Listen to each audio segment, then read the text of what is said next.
Hello, everyone. Welcome to episode 45 of the Juvo Hub podcast. Today, we have another special guest. We're looking forward to interviewing him, Mr. Drew Williams. We're going to have an amazing conversation on culture ambassador and what is involved in being that, and have a snapshot. Drew is an amazing example in our industry of one who puts his education takes it very, very seriously.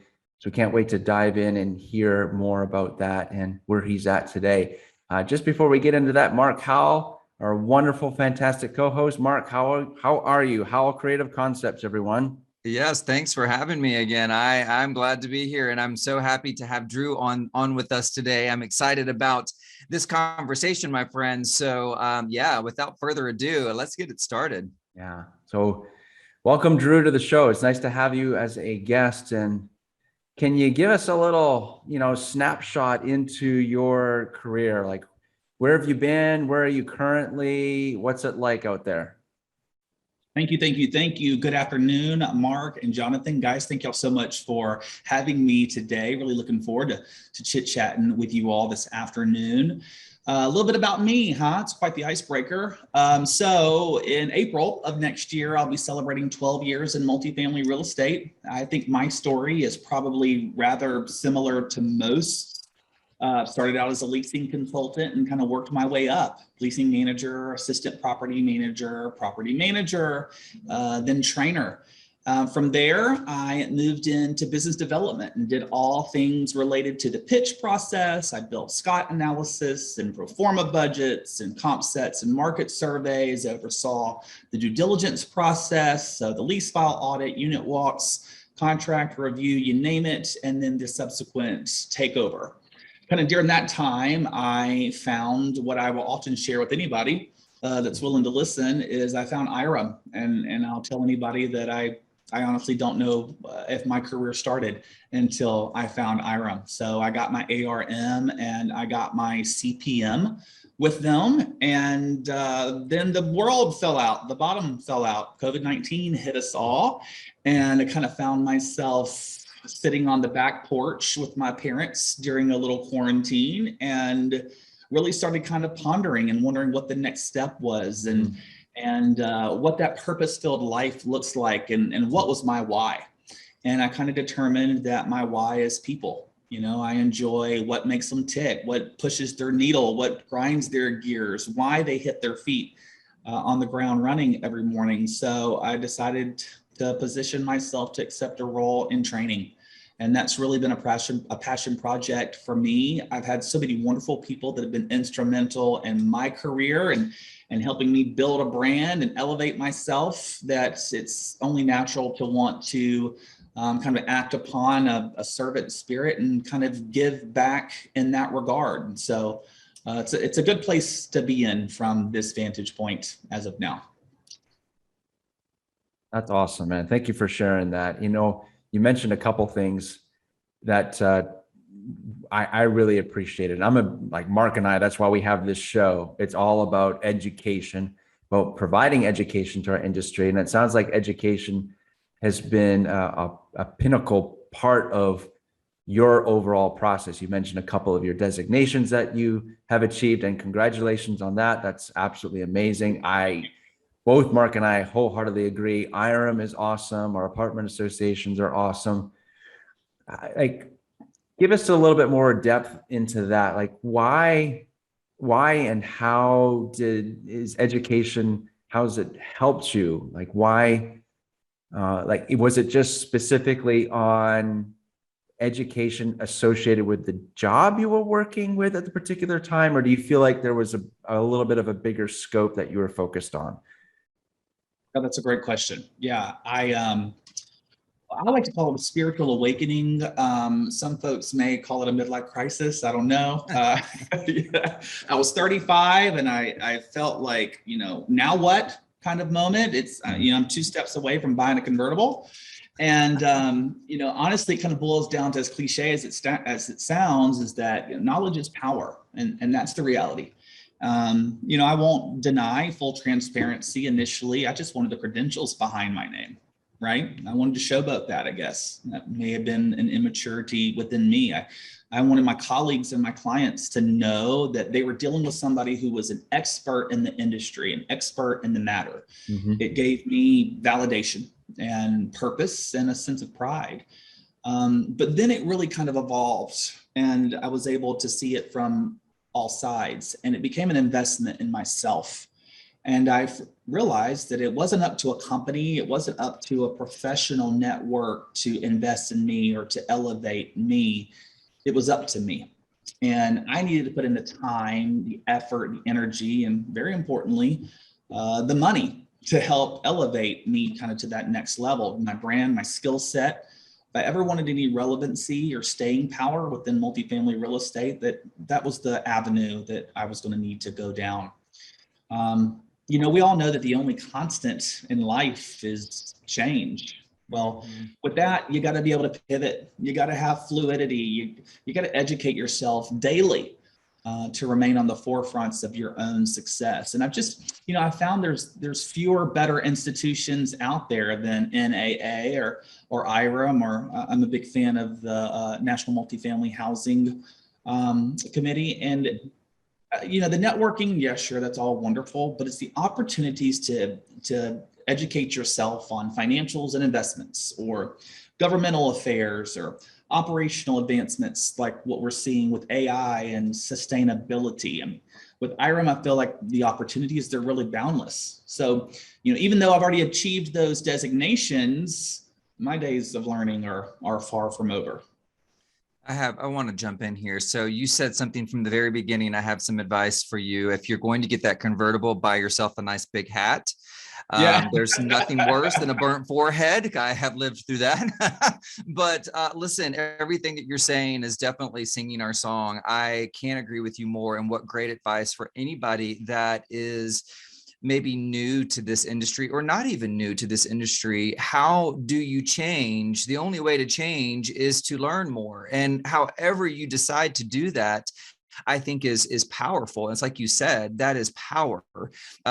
Giving yourself or allowing yourself in whatever way, whatever institution you go through to gain more knowledge just makes you, to me, a more rounded person in the conversation, in what you're doing. It helps bring value to the table. And I love that advice. I'm proud of you for being able to accomplish so much in 12 years. Honestly, Drew, there are many people that stay in this industry for a lot longer than that and don't accomplish what you have.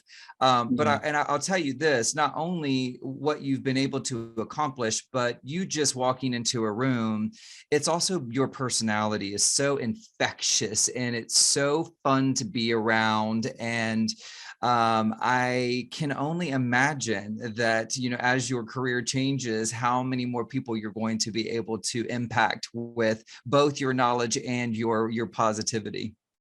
Well, thank you, Mark. That's very kind. I, kind of going back, piggybacking off your last statement, I think that there's a lot of truth in the fact that you associate with those whom you see in your future, not in your past. I think there's a lot of truth to that. But then also, if you're ever the smartest person in the room, you're in the wrong room, right? We've all heard that one. But there's definite depth to those statements. Full transparency in regards to the personality and being larger than life. One thing that I find so important is to talk about, that personal growth within yourself. Because, I may at times been the loudest person in the room. I may not have been able to just let the work speak for itself. I may have gotten in my own way from time to time. I think through maturity, I think through growth, through your own personal evolution, but most importantly, a want to be the best you. That's the first step towards that progress. Absolutely. Yeah. So I can only hope that everybody can find that. Yeah. And you mentioned a couple things that just showcase why you really can't be selfish and be in this industry and have to, like, the two just don't line up. Like, you have to be involved. And I know, you and I have had the chance over the last couple of years to work on things with the Institute of Real Estate Management. I echo that. Like, there's so many amazing people that we get to talk to on a regular basis that are leaders for that institution.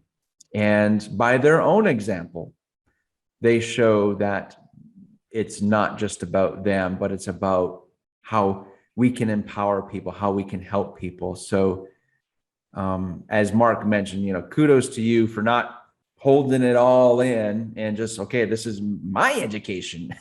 This is for me and my career.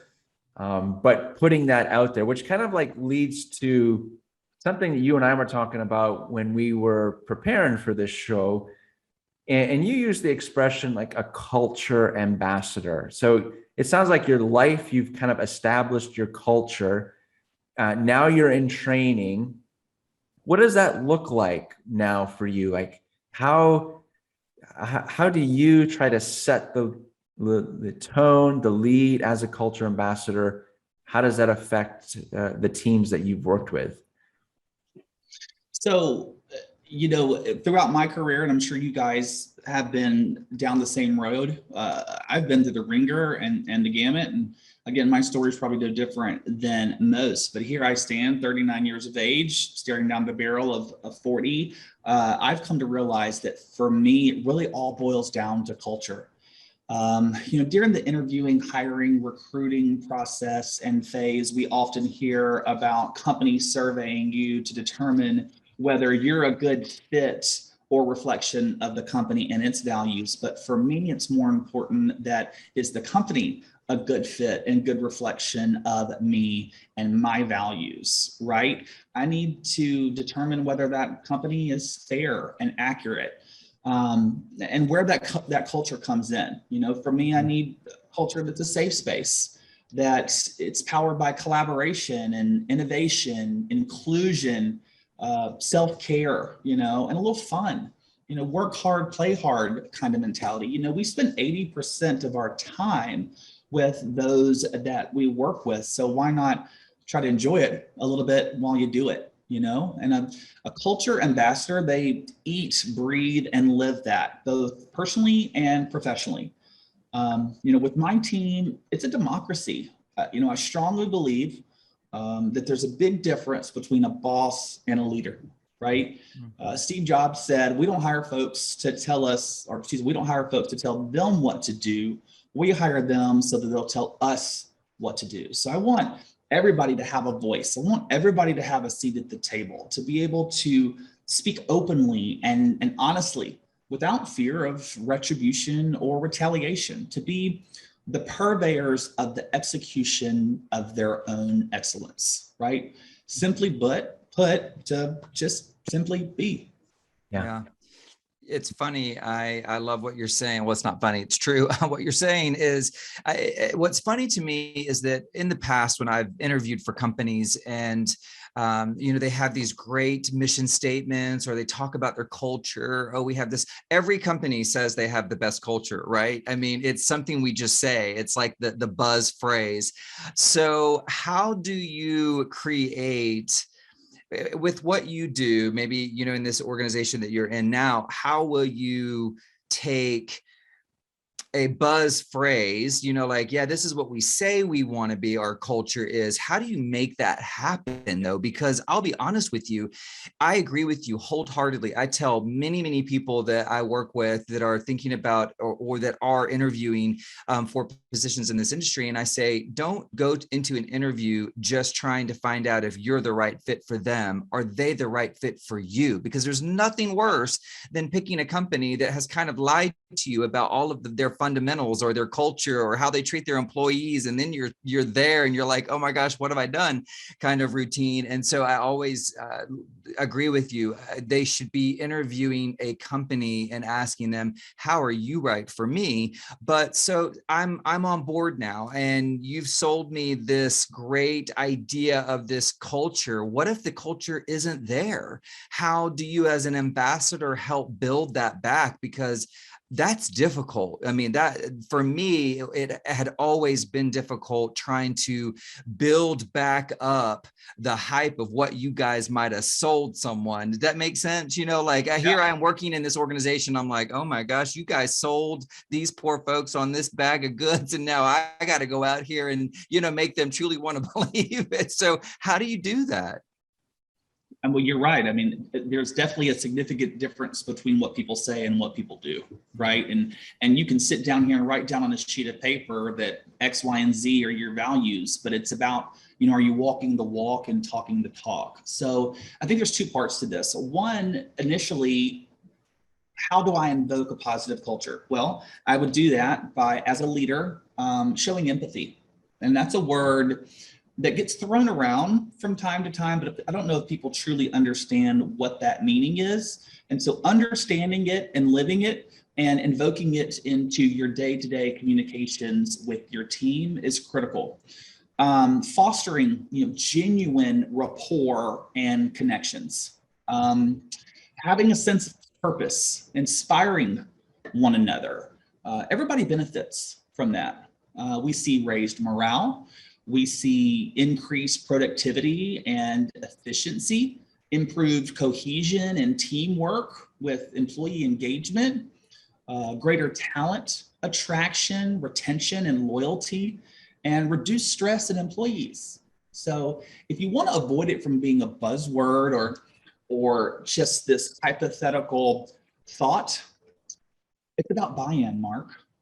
It's got to start at the top and it's got to roll all the way down from the C-suite to the secretary. You know, culture is not a word, it's not a theme, it's a feeling and it's palpable. And you know it when you see it, and it can be something really quite special when you stumble across it, because you're right, not all companies have it. They can talk about it, but they don't know what the true meaning of it is. But most importantly, they don't want to accept what it would actually take to get there. So that's awesome, Drew. I mean, I hear all these things and I get where you're coming from. I know Mark does too. It's walking the walk, like you said, talking the talk. And we've talked to organizations before where they're like, oh boy, our culture's just been, we know it's bad. Like, where do you start? How do you start? And often I relate it to two things in my mind anyway. One being, you know, the level of transparency. Both of you have alluded to that. Where do we want to go? What do those goals look like? We know we're not here right now. We know our Glassdoor reviews are this, but this is where and here is the kind of like that plan of action. And if a team sees that and feels that authenticity, that transparency behind that initiative, that's what they want. We've had other guests in the show that have highlighted, besides what's the dollar amount on their paycheck, what do they appreciate and what do they need most is being comfortable with where they're at. And so we do need to get away from, and I know truly we can't end the hierarchy type approach to how we manage properties. However, I love the visual of Knights of the Round Table. To me, that's always been an amazing just story and concept, and how people can come together in order to make their community a better place. And that's kind of the short story of what Knights of the Round Table to me has always given me as far as a visual. Does that make any sense to you, Drew? Is that like where you think, from what you've seen and like where you're at right now with your career? Don't give up. If you're having issues, just take it off, you know, one day at a time. Yeah, you're going with Knights of the Round Table, and I'm thinking like the Justice League. I'm thinking Batman and Superman and Wonder Woman. Like, so I'm older. Is that what you're trying to say? Those are your words, not mine, sir.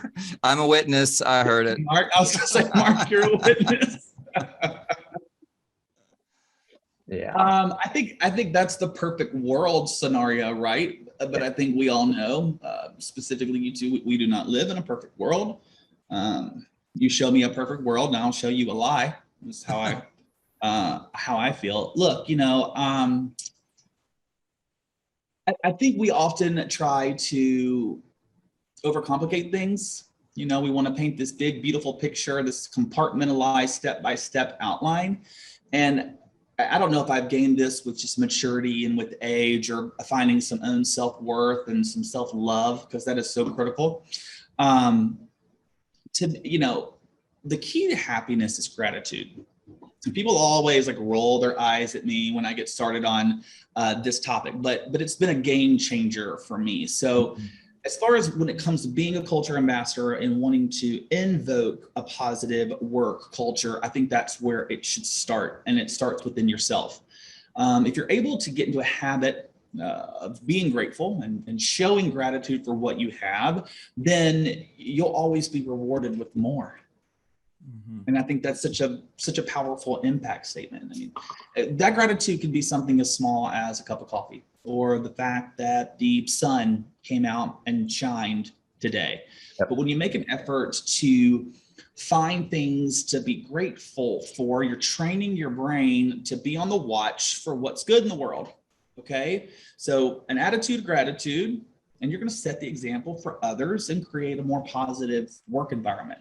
So focus on that positive when interacting with your team. Celebrate their accomplishments and their skills.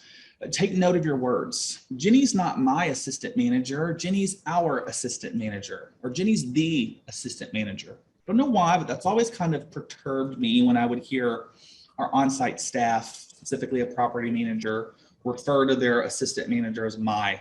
There's a possession there, and it really should be our. Right? Should be about the team. I just think it's little bitty microaggressions like that, specifically now that we're seeing that DEI, diversity, equity, inclusion, is really becoming a hot topic. It's finally getting the just attention that it deserves. That word microaggressions kind of gets thrown around a lot, but it's true. There is just a small bit of possession there. If you can remind your team that they're a positive force within the company, that they have so much to offer, the motivational tool, and can really help create kind of a can-do attitude in your workforce, right? Because ultimately, a group of people, they don't just work together, but they trust each other. And that's the ultimate goal. Absolutely. I want to bring this, everything you've just said kind of goes right back full circle to where we started, which was, why are designations important? Why do all that stuff? But honestly, listening to you talk, it makes sense that a true ambassador of, goodwill, productivity, whatever it is that your company is striving for, would encourage your employees, the people that you're working with, coworkers, to go out and educate yourself more. If don't rely on the company to do that for you, is what I always try to tell people. You have to take charge of what you want next in your life. And if you want more, then go after more, go get designations, learn more, keep learning. I always tell people, see what your company is willing to pay for, what they're willing to send you to. If they're willing to pay for your designations, then why wouldn't you? You're going to spend all this time in an industry, or hopefully this is a career for you at this point. Why wouldn't you want to make the most out of that? Go and get certified in everything that you possibly can. Certainly if someone else is paying for it too, which most companies, I do believe, kind of help support that. But for me, everything you're saying kind of goes right back to, it's up to you to educate yourself enough to be more powerful, be more knowledgeable in the future, to have a better career and a more healthy understanding. For me, I wish there were more certifications about emotional intelligence. Maybe there are, and I don't know of them yet, but I'll tell you, I feel like maybe just more industries, but ours in particular, we all probably need to go get certified in emotional intelligence for all the stuff that we have to do every day. But absolutely. I love what you're saying. I'm singing those praises. tell people all the time, like being in property management, specifically when you're an on-site property manager, is like being the mayor of a small town out of a Stephen King novel. And For sure. and you work with the general public and you work with people. And I'm also a realist, and people are the best part about what we do, but they can also be the most challenging, right? So going back to that whole idea of emotional intelligence, like there's a lot of layers to that onion, considering, with what we do. I think that anybody that's in this industry, it takes a very specific type of person. Not everybody can be a counselor and a babysitter and a financial analyst and, all of those things all kind of wrapped into one. So yeah, it definitely requires a lot of self-reflection and a lot of elbow grease and a lot of grit. Yeah. And that's the bottom line. My dad used to always tell me, look, nobody has ever drowned in sweat. So get to work. Oh, there's a quotable quote right there, man. That's I awesome. know, I love it. I don't think I've heard that one before. Get it tattooed on your face. I don't care. It's fine. Yeah, that's awesome. Man, what a conversation this has been. Drew, thank you so much. You talked about gratitude. Mark and I are very grateful to have you on the show. It's another day, another reminder, another episode, another amazing professional in the property management industry. And we appreciate what you do for the industry and the example that you set. Like I said earlier, getting to work with you in IREM, it's been awesome. And I look forward to many more years to come to get to work with you, Mark and I both. So thank you so much for being on the show. Absolutely. So it was all mine, gentlemen. Yeah, good to have you. So a couple of things we typically like to talk about to close out the show. I mean, the quote from your dad was just fantastic. We'll definitely we need to highlight that one because that one was great. Any others? Like, you talked a lot about leadership from a position and also just as a person taking the lead with culture. Anything else you would share? Any expressions, mantras that you feel our audience would benefit by?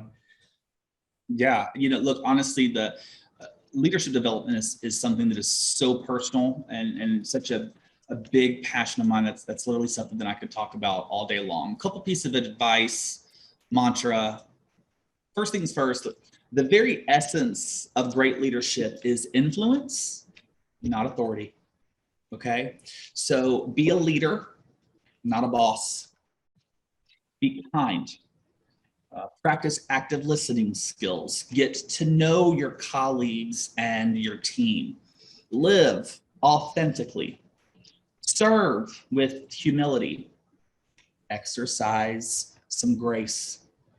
Give when you don't have to, or even when you haven't. Don't ever ask anybody to do anything that you wouldn't do or that they haven't already seen you do, because I can assure you that the world will only be changed by your example, not your opinion. Always err on the side of integrity, character, and respect. As I said a little earlier, don't be the loudest person in the room. Let the work speak for itself.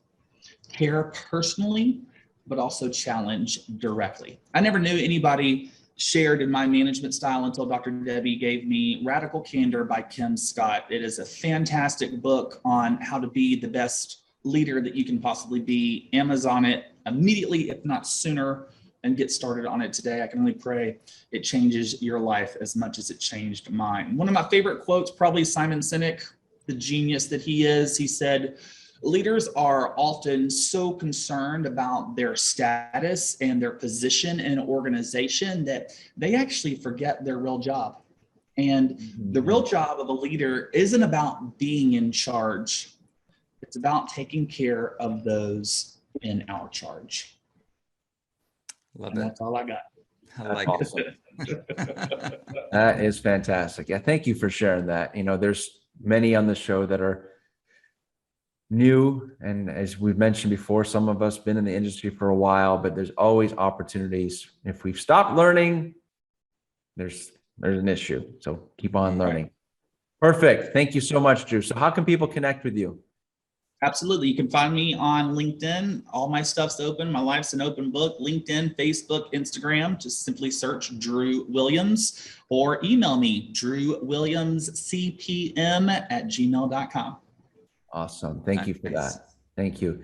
Mark Howell, how can people connect with you, my friend? Yes, thank you. So howellcreativeconcepts.com. Howell is spelled Howl, like howl at the moon. And so you can reach me there. My email address is certainly mark@howellcreativeconcepts.com, but I'm on LinkedIn as well. So yeah, I look forward to anybody that wants to reach out and tell us if you have an idea or a topic you want to talk about, please let us know. Yeah, thank you, Mark, for that. And my name is Jonathan Sarr. Sometimes I feel like I don't ever mention that in any of the shows, and I'm probably always forgetting that. But in case you didn't know, Jonathan Sarr, we're so grateful to have you as listeners, as part of our community. This is episode 45. Please share it with your network. Give us a review on your favorite podcast station. Check us out on YouTube. We're humbled by all of the support that we continue to receive for this show. So thank you so much. We'll see you guys next time. Take care, everyone. Bye.